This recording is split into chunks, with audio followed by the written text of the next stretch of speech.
Habang naghahanap ang Lakers, mas malaking pangalan, tahimik silang kumuha ng isang dating lottery pick na maaaring makatulong sa pinakamalalaking kahinaan ng kanilang roster. Pero ang tanong, si Zaire Williams na nga ba ang sagot sa Lakers sa wings position? O isa na naman itong eksperimento na maaaring hindi gumana? Tara at pag-usapan natin yan. Eto nga't ayon sa mga ulat, pumayag si Zaire Williams sa isang 1-year deal na nagkakahalaga ng $3 milyong para sumali sa Los Angeles Lakers. Hindi ito blockbuster signing at hindi rin ito ang move na agad ng pababago sa buong NBA. Pero para sa Lakers, maaaring mahalaga ang simpleng pagdagdag ng isang bata, mahaba at athletic na wing scorer.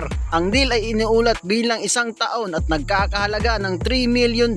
Si Williams ay 24 years old at 6'9" ang datingan, number 10 overall pick noong 2021. Bakit kailangan siya ng Lakers? Sa mga nakaraang season, isa sa paulit-ulit na problema ng Lakers ang kakulangan ng size at athleticism sa perimeter. Marami silang guards, mayroon silang mga big men, pero kailangan pa rin nila ng wings na kayang makipagsabayan sa mas malalaki at mas mabibilis na forward ng mga kalaban. Dito maaaring pumasok si Zaire Williams dahil sa kanyang tangkad at haba, pwede siyang gamitin bilang small forward o situational defender. Hindi niya kailangang maging pangunahing scorer. Ang kailangan lamang ng Lakers ay energy, transition scoring, rebounding mula sa wings at sapat na shooting para hindi niya iwanan sa depensa. Noong nakaraang season sa Brooklyn Nets, nagtala si Williams ng career high na 10.2 points kada laro. Hindi superstars numbers ang mga iyon, pero nagpapakita itong kaya niyang magbigay ng scoring kapag nabigyan siya ng pagkakataon. Ang mas mahalagang tanong ay kung magiging consistent siya dahil sa 5 season niya sa NBA, hindi pa niya tuluyang napatunayan na maaari siyang maging isang reliable starter sa isang championship contender. Sa 2025-26 season, nag-a-average siya ng 10.2 points, 2.4 rebounds at 1.1